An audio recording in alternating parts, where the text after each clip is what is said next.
Je suis quand même content de partager les moments ensemble et juste cette semaine, un peu comme tout le monde, certainement il y a plein de questions. Que fait Dieu? Pourquoi?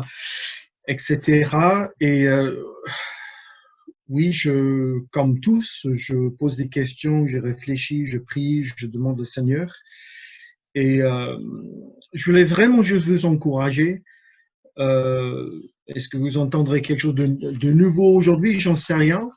Mais en premier lieu, je crois que c'est important d'être quand même fortifié, de savoir sur quoi, sur qui nous tenons dans ce temps.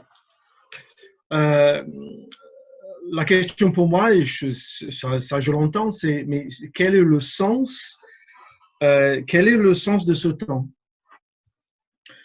Et je réfléchis, je dis, je crois personnellement, en chaque génération, il y a toujours eu des événements dans l'histoire qui ont fait en sorte que les chrétiens ont cru que c'était le moment de retour de Jésus. Je crois que dans chaque génération, il y a eu des moments, les deux guerres mondiales, pardon, il y a eu quand même des fléaux importants depuis 100 ans, 100 ans, 200 ans. On a en Afrique Ebola, etc. Il y a plein de choses. Et les chrétiens peuvent être poussés, euh, pas forcément par la foi, mais surtout par la force des circonstances, c'est-à-dire mais Jésus va revenir où il faut qu'il revienne parce qu'on a besoin de lui.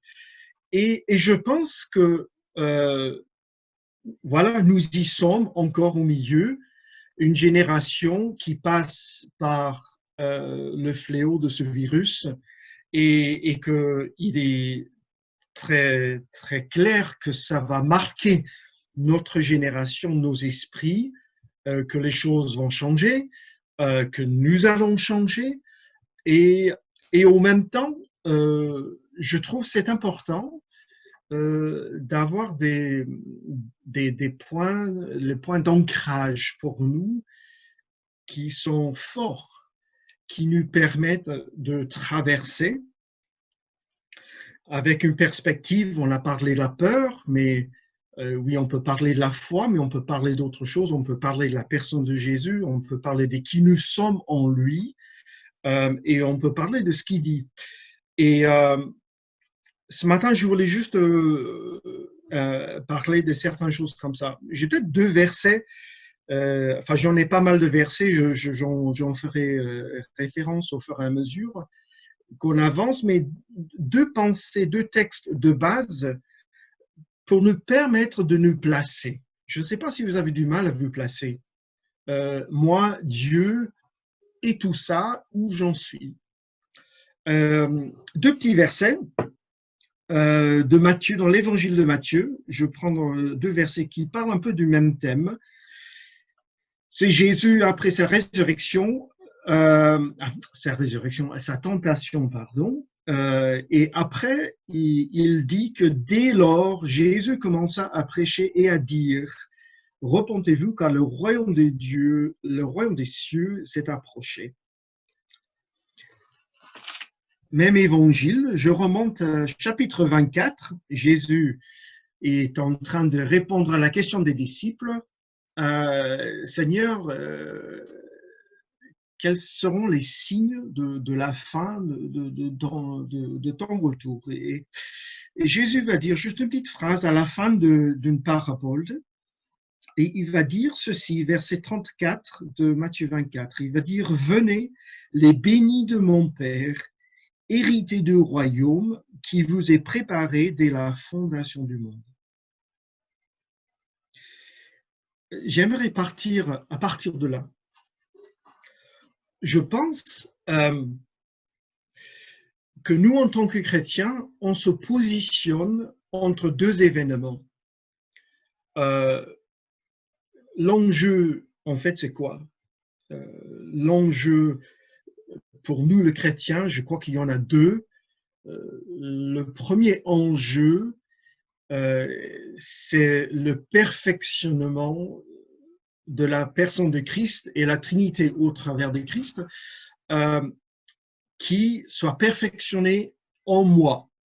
Ça, c'est un point clé sur lequel se construit toute ma vie chrétienne, ma compréhension de Dieu, du salut, de la vie éternelle, du pardon, de la grâce, de plein de choses. Jésus-Christ en moi et moi en lui, comme une forme, une nouvelle forme d'existence. Ça, c'est le premier point. Le deuxième point qui me semble important pour nous concerne le royaume de Dieu. Et ces deux choses vont de pair. La raison pourquoi je lu ces versets, c'est pour que nous puissions nous placer en disant, Seigneur, nous sommes un peuple qui est rentré dans ton royaume et nous faisons partie de ton royaume, nous y sommes. Et au même temps, nous attendons cette invitation à la fin des temps, quand Jésus dit, venez, rentrez dans votre héritage pleinement, parfaitement, venez partager le règne de Jésus-Christ dans le royaume. Alors, nous sommes un peuple qui sont entre ces deux événements. Nous sommes le peuple du royaume, nous sommes le peuple en Christ, et nous sommes entre deux. Alors, je crois que c'est le mot un peu technique pour ça, c'est nous sommes un peuple eschatologique. Eschatologique, c'est que nous sommes un peuple qui vise l'accomplissement, la fin de ce que Dieu a déposé. Okay? Donc Dieu a enclenché en Jésus-Christ la manifestation tangible, concrète du royaume de Dieu sur la terre. Et nous y sommes, notre mandat, manifester, démontrer, modeler la vie du royaume de Dieu. Et cela, ce n'est pas juste, ben Seigneur, on prêche ton royaume, on prie pour la guérison, ça va.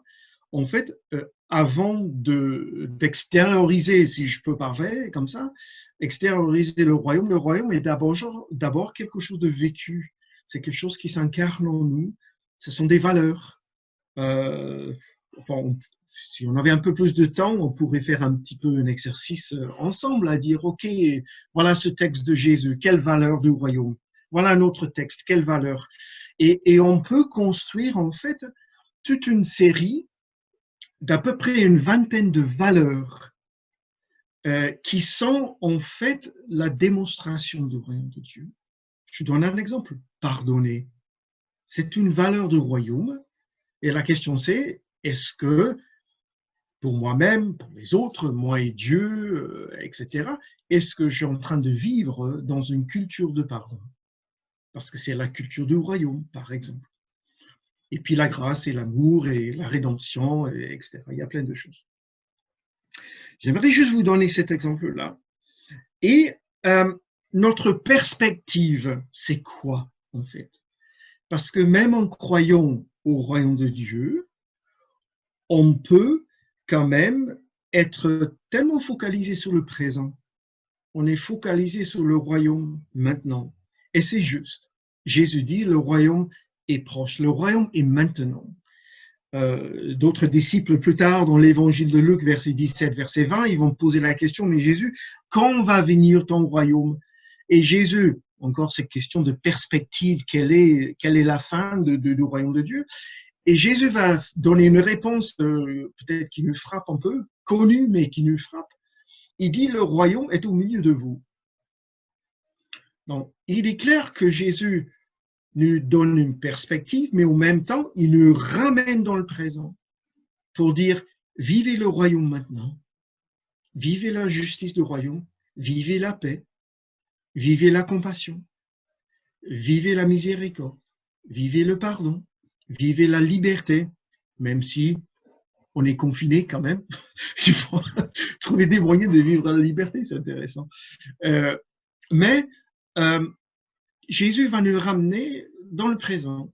Mais en même temps, nous avons vu dans notre texte que Jésus nous donne une perspective. Et je crois que c'est important pour nous de dire que nous sommes dans ce mouvement de royaume de Dieu qui est assuré de sa fin. Notre assurance vient pas forcément du présent, ça vient pas forcément de la mesure du royaume de Dieu que nous pouvons vivre et que nous voyons, que nous manifestons au travers de nos vies, à travers de notre communauté, etc. Mais le royaume de Dieu se manifeste en fait dans sa plénitude et dans sa complétude lorsque Jésus revient pour inaugurer son règne éternel sous la terre. L'éternité de son règne a déjà commencé, mais il y a un moment donné où ça va se manifester sur la terre de façon permanente et définitive. Notre perspective, c'est quoi? J'aimerais qu'on lève nos yeux tout en étant impliqués dans le présent. J'aimerais qu'on lève nos yeux en disant, Seigneur, l'espérance que j'ai, l'espérance, ce n'est pas l'espérance croiser les doigts, c'est l'espérance, la certitude. Jésus, je suis en marche vers la rencontre de toi qui revient dans ton règne. J'en fais déjà partie et j'en ferai pleinement partie. Et je trouve cela, pour ma vie propre, je parle pour moi, ça me donne des points de repère. Ça me rend plus stable dans ma pensée, dans ma façon de vivre le présent, dans ma façon de donner de la perspective à ce par quoi nous passons. Est-ce que c'est la fin du monde? Écoute, je ne suis pas sûr. Est-ce que Jésus va revenir bientôt? Oui, mais on le dit depuis 2000 ans, alors faisons attention. Quels sont les signes précurseurs du retour de Jésus? Il n'y a pas de mystère. Ce que je crois, c'est que les signes d'une intervention de Jésus, d'une intervention de Dieu, ont toujours été les mêmes. Vous allez remonter à l'Exode, vous allez remonter à la chute d'Israël en 722, vous allez remonter à la chute de Juda en 586, vous allez remonter à des périodes dans l'histoire et vous allez remonter à des grands moments historiques de l'ère moderne et vous allez retrouver les mêmes principes qui s'avèrent les mêmes et qui s'avèrent des signes pour nous qui sont précurseurs à cette manifestation de Jésus dans sa gloire et dans son royaume.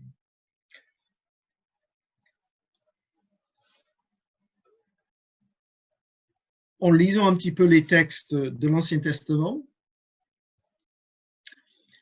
j'en ai trouvé deux choses derrière les mots. Et je vais vous les donner parce que ça m'aide moi à comprendre ce qui se passe et pourquoi il y a cette manifestation que je crois venir de Dieu. C'est-à-dire qu'il y avait deux problèmes dans l'Ancien Testament et que chaque fois qu'il y avait un jour d'intervention de Dieu, il y avait deux problèmes de base à mes yeux. La première était l'autosuffisance. La deuxième, c'était de l'autodétermination. Quelques exemples. Qu'est-ce que ça veut dire? L'autosuffisance, ça s'explique tout seul. C'est simple, je me suffis à moi-même. Mes moyens, ce que j'ai maintenant, même si c'est donné par Dieu, je me suffis avec ce qui est. Ce qui est ma portée, ce qui est dans la sphère de mon contrôle et de ce que je peux gérer, etc. L'autodétermination, c'est un peu plus compliqué. L'autodétermination, Seigneur, nous savons que tu es Dieu, tu es roi pour nous, mais nous voulons un roi comme les autres nations. Ça, c'est de l'autodétermination. Seigneur, toi, tu dis, mais nous voulons.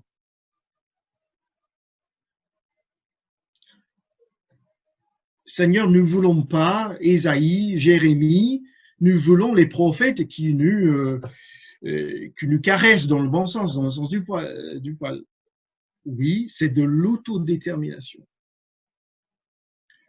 Et de ce fait, dans l'autodétermination, soit je ne laisse pas Dieu être Dieu, ou soit je vais prendre ce que Dieu donne et je vais le redéfinir et je vais le redonner un autre sens.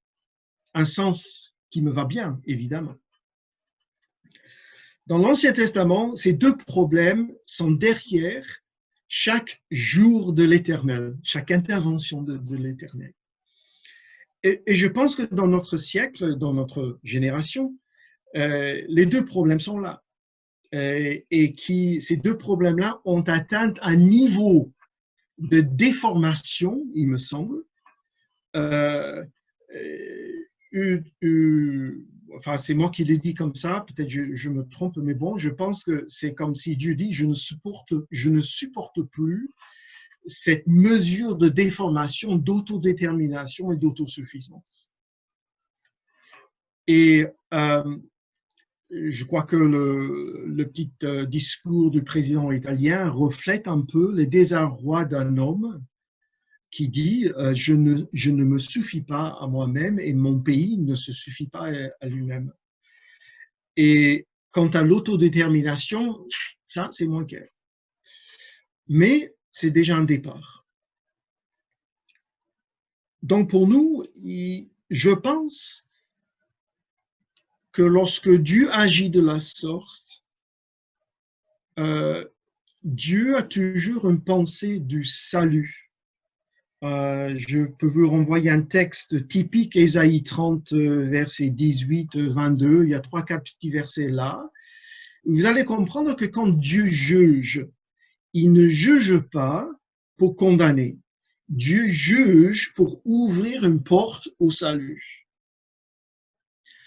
Nous, chrétiens, il faut se poser la question, Seigneur, est-ce que c'est comme ça que je le comprends? Parce qu'à un moment donné, j'ai besoin de vivre une transformation dans ma mentalité pour comprendre la nature de jugement selon Dieu et non pas selon mes propres idées.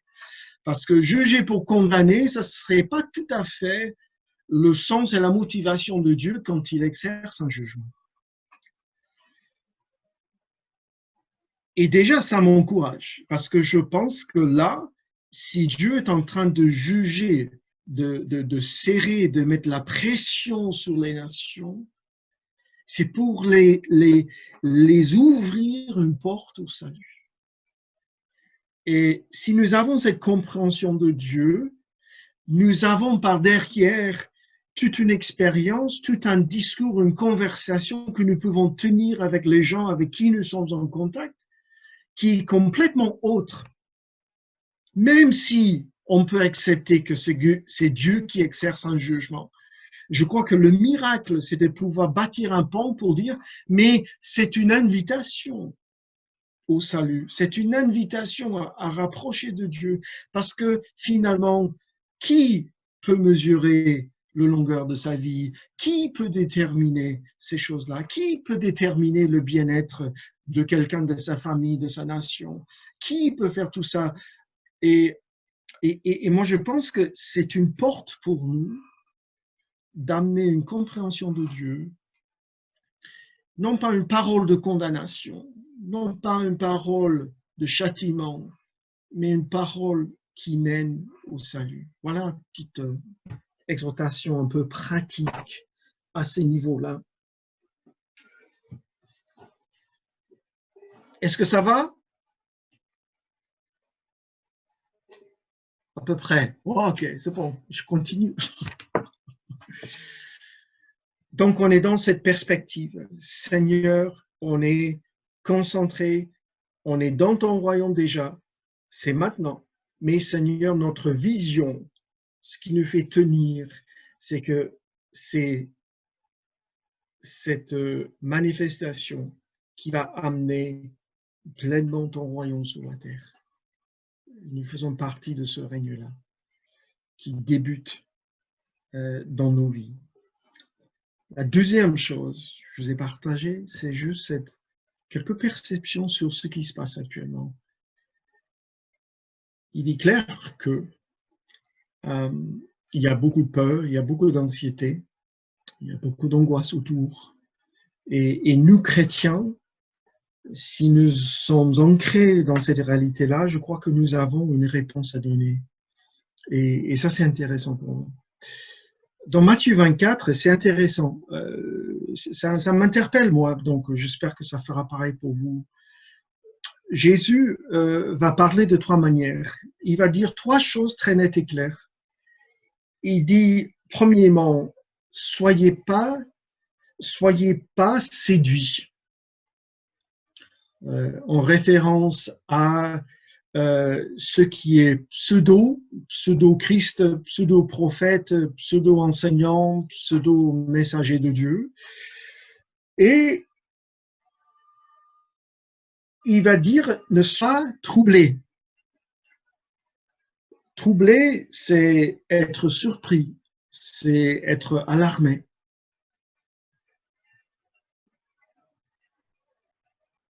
Et la troisième chose qu'il dit, il va le répéter en Jean 16, quand il essaye de préparer ses disciples pour son départ, il va dire, ne soyez pas scandalisés, choqués, ne trébuchez pas. Donc, je crois que c'est important, dans la tribulation, puisque Jésus parle dans un contexte de tribulation, dans un contexte de pression. C'est intéressant, j'aime bien le terme grec, parce que le terme grec, c'est un peu comme les raisins dans le pressoir. Tribulation, on est comme des raisins dans le pressoir. En fait, c'est la pression qui s'exerce. OK? Quand on parle de tribulation, c'est ça. Resserrer, presser ensemble. Et Jésus va dire ces trois choses. Soyez pas séduits, soyez pas choqués, surpris, et troisièmement, soyez pas scandalisés. Jésus le dit d'abord, notre premier problème, c'est être scandalisé. Jésus le dit parce que vous croyez que vous allez éviter la tribulation. Et en fait, non. Jésus essayait de nous préparer pour dire, vous aurez des tribulations. Comme moi j'étais rejeté, vous serez rejeté. Comme moi j'étais détesté, vous serez détesté. Si le Christ est en nous, et nous sommes dans le Christ, nous sommes liés par une destinée. Et ça veut dire qu'il y a un partage qui est normal. Non, ma souffrance n'est pas rédemptrice comme celle de Jésus. Ça, c'est clair. On est net et clair là-dessus. Mais au même temps, la souffrance de Jésus est bien autre aussi que uniquement une souffrance expiatoire ou rédemptrice. Et nous sommes invités par cette union en Jésus à accepter de partager les mêmes choses que lui. Et c'est pour ça qu'il dit, soyez pas scandalisés. Parce que quand la difficulté arrive, quand l'épreuve arrive, je vous assure que j'en ai vécu et ces derniers temps ont été assez durs pour moi. Et je vous assure que la première chose qui arrive, c'est qu'on peut être choqué, on peut être scandalisé par ce par quoi Dieu m'emmène. Et il dit, soyez pas scandalisés. Nous ne serons pas préservés de la tribulation, d'être serrés et pressés. Nous ne serons pas épargnés de beaucoup de choses que Jésus a vécues. Parce que accepter l'union en Christ, oui, c'est la mort, oui, c'est la résurrection, oui, c'est la gloire, oui, c'est le Saint-Esprit, oui, c'est la complétude, oui, c'est plein de choses. Et tout ça, amen, alléluia, j'y crois à 110%, j'y crois. Mais en même temps, il dit, vous allez souffrir, comme moi. J'ai ressuscité et vous avez ressuscité en moi. J'ai souffert, vous allez souffrir. Et ça fait partie de notre union en Christ. Et quelque part, c'est savoir comment accueillir cela. On ne va pas être utopique en disant « Alléluia, Seigneur, c'est bon, je gère, gloire à toi ». C'est ridicule, c'est utopique au moins. Il faut être quand même réaliste. La tribulation, être serré et pressé, ça fait mal. Non, ça ne réjouit pas forcément le cœur. Oui, on est étiré, étiré, étiré comme un élastique et on se demande à quel moment ça va se casser. Oui, on peut vivre ce sentiment-là. Oui, on peut dire, Seigneur, où es-tu? Oui, toute notre humanité commune à nous tous peut s'exprimer de tant de manières, de peur, de crainte, d'au secours, Seigneur, de délivre-moi, Seigneur, plein de choses qui sont tout à fait légitimes, il n'y a pas de souci. Mais c'est encore cette notion de perspective. Comment je peux vivre ça et comment je peux être stable, ancré, solide. Deux idées. Paul, il va dire, c'est encore dans Matthieu 24, c'est une drôle de phrase en fait. Je ne sais pas si vous avez remarqué ça déjà. Attends, je vais le trouver. Il dit une petite phrase, il parle de nation qui va se lever contre nation, royaume contre royaume, bruit de guerre, de famine, de peste, etc., tremblement de terre, et puis la petite phrase qui s'insère, mais toutes ces choses sont un commencement de douleur. Je ne sais pas dans votre traduction si vous avez autre chose, et moi cette phrase, je ne suis pas très contente de cette phrase parce que ce n'est pas très juste. En fait, parce que ça me ramène à cette notion de perspective. L'idée des douleurs, ce sont des douleurs d'accouchement. Je ne suis pas femme, alors heureusement, je ne vis pas ce que c'est un accouchement. Et ma femme, déjà, on a vécu 3, donc ça va. Mais je peux m'identifier parce que cette phrase me donne de la perspective sur la tribulation. Il dit ce sont des douleurs d'accouchement. Rappelez-vous ce que Jésus dit quand il parle d'accouchement. Jean 16. Oui, mes amis, vous êtes tristes pour le moment, mais votre tristesse va se transformer en joie. C'est comme une femme qui, dans les douleurs d'accouchement, mais elle oublie sa souffrance parce qu'une fois le petit bébé est là, c'est la grande joie. Et puis tout d'un coup, toute la tribulation, la difficulté commence à se perdre. Et en fait, cette phrase-là, c'est ça où c'est contradictoire. Et c'est là où notre compréhension de la tribulation a besoin d'être solide. Et nation contre nation, royaume contre royaume, guerre, famine, peste, tremblement de terre. Ok, Seigneur. Et quelle est la réponse de Dieu? La perspective de Jésus est dans cette petite phrase. Il dit, là, ce sont que des signes, des douleurs qui se passent quand quelque chose est en train de se préparer, quelque chose qui va naître. Alors, à nous, à chacun de nous, soit de choisir de fixer nos yeux sur la souffrance présente, bien réelle, la tribulation présente, ou soit nous faisons le choix de dire, Seigneur, je souffre, ça fait mal, c'est compliqué, c'est difficile, mais mes yeux se tournent pour dire ce sont des signes de l'accouchement de quelque chose d'extrêmement bon, quelque chose de plus de ton royaume, une bénédiction, une grâce, une nouveauté de Dieu. Alors, c'est à chacun de nous de savoir comment nous allons laisser cette parole transformer notre mentalité, notre perception. Et est-ce que nous allons pouvoir dire, Seigneur, je ne vais pas nier ma difficulté, mais je vais tourner mes yeux en disant, c'est que des signes qui me montrent qu'il y a la naissance de quelque chose d'exceptionnel qui est en train de venir. Donc, soit vous vous enfoncez dans un trou noir de déprime et malheur à tous, et au secours Jésus, enlève-moi demain s'il te plaît, parce que j'en ai marre, j'en peux plus.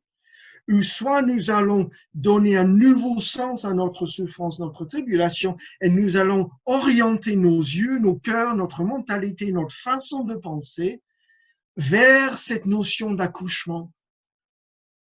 Seigneur, ça fait mal, mais tu es en train de préparer le moment de l'accouchement.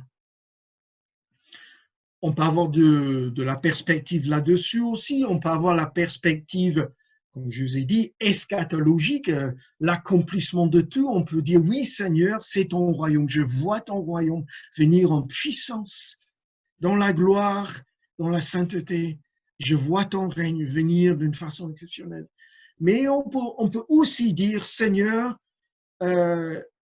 si vous avez un temps d'accouchement, des douleurs d'accouchement qui traînent des heures et des heures et des heures, alors les dames qui ont accouché, vous allez savoir que ça commence avec des petits picotements et puis il y a des douleurs qui s'intensifient et puis c'est une fois toutes les 30 minutes et puis 20 minutes et puis 15 minutes et puis 10 minutes et nous avons besoin de savoir discerner, Seigneur, ici ça a l'air comme une grande douleur, alors là Seigneur, nous nous approchons du temps de l'accouchement.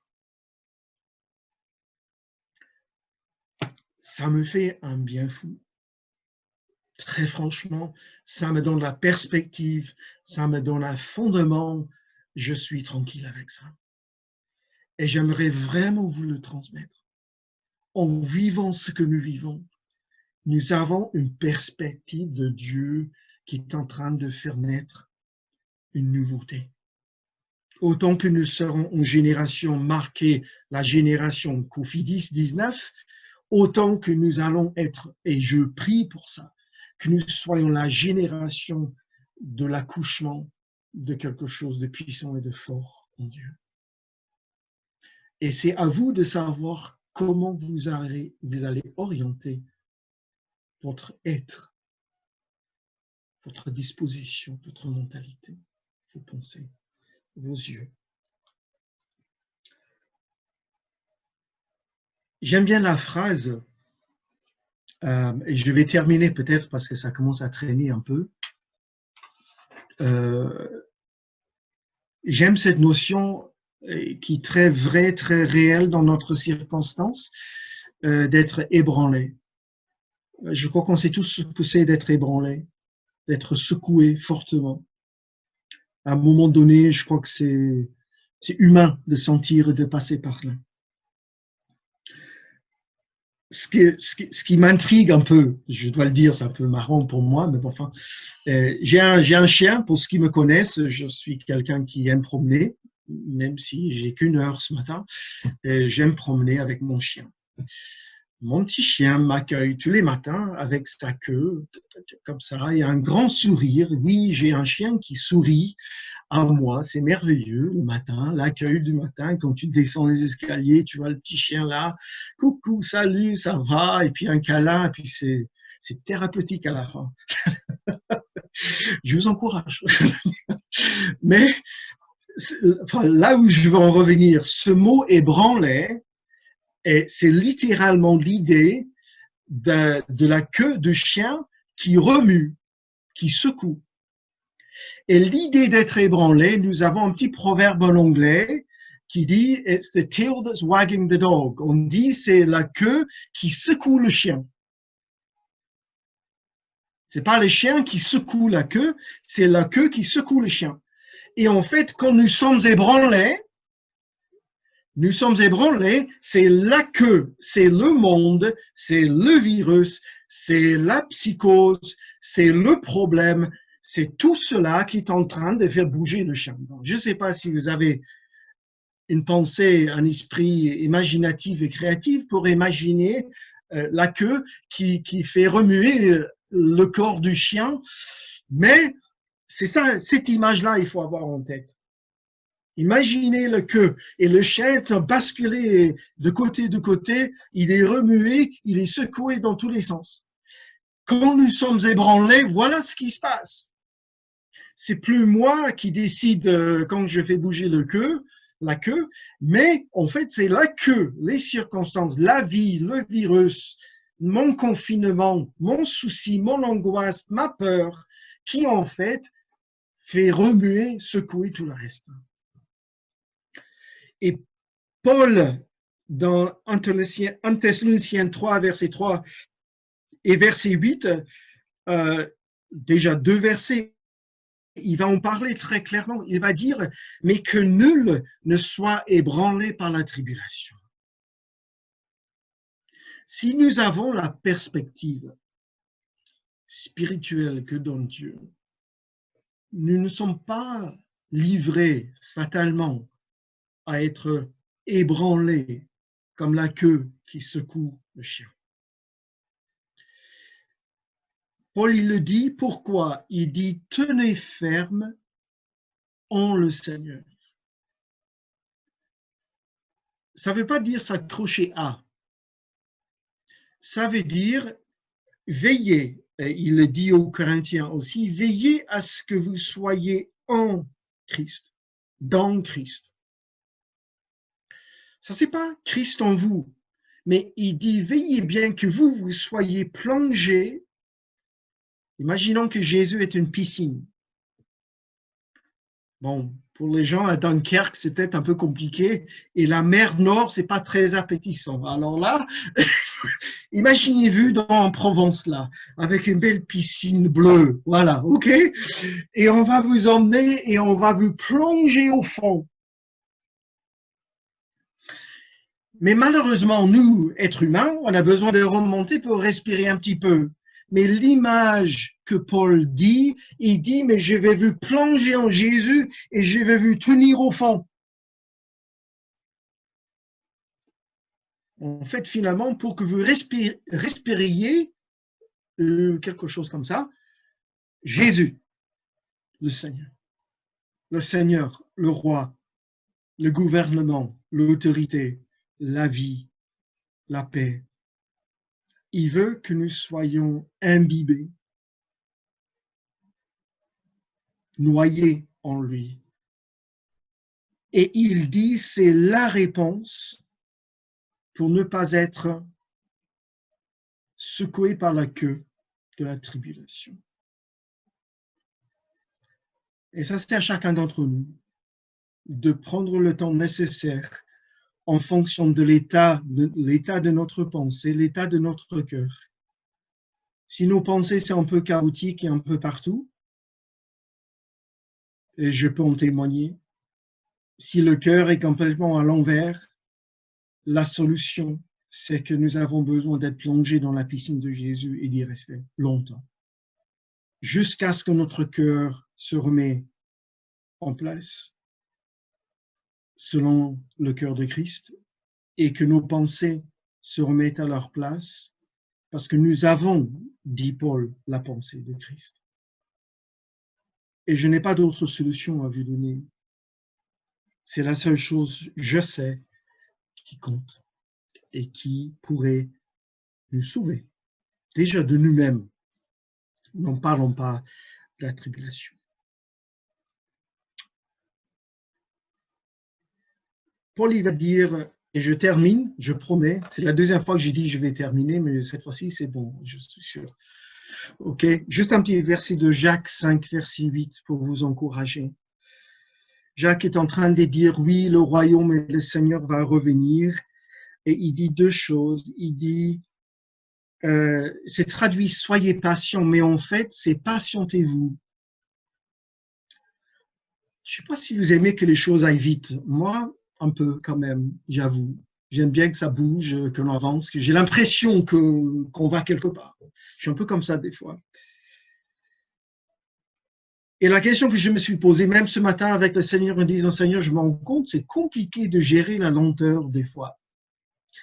J'aimerais que tu bouges un peu plus vite, qu'on dise, allez, hop, on passe à autre chose.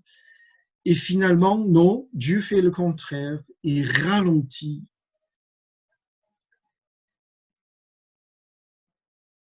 Et nous avons besoin, et c'est là cette autodétermination, je me rends compte à quel point c'est puissante, parce que qui suis-je pour dire, Seigneur, c'est assez de tribulation? Qui suis-je? Oui, je peux crier, sauve-nous, fais grâce, épargne-nous, oui, je peux. Mais la souveraineté de Dieu et l'autorité, la toute autorité de Jésus-Christ, je dois reposer ma confiance et ma vie entre ces deux repères. Et je dois apprendre, et je parle à moi, Je dois apprendre à aimer la lenteur, à aimer le temps qui passe lentement, à donner une valeur, à donner un sens, à creuser ce que Dieu veut faire dans ma vie. Être plongé en Christ, c'est le but, il me semble, principal de cette lenteur. Et cette lenteur s'appelle la patience. Et Paul, il va dire que la tribulation nous apprend la patience. Et c'est une gloire pour nous. Et la patience forge notre caractère. Et nous avons de l'espérance. Dans cet ordre, la tribulation me fait apprendre la patience, la lenteur. La lenteur forge mon caractère. Et je commence à avoir une espérance, une perspective. Je trouve ça intéressant. La deuxième chose qu'il dit, il dit « affermissez-vous ». Il faut mettre cette phrase en contexte parce que Paul, dans 1 Thessaloniciens 2 et 3, et 2 Thessaloniciens aussi, je pense, il va dire « soyez affermis par Dieu lui-même ». Dieu va vous affermir. 1 Pierre 5, verset 10. Soyez affermis. Et puis, on doit lire le verset de Jacques un peu dans ce contexte. Si Dieu m'affermit, alors je suis en mesure déjà de m'affermir moi-même et d'affermir les uns et les autres. Qu'est-ce que ça veut dire? Affermissez-vous dans le grec veut dire soyez inébranlables.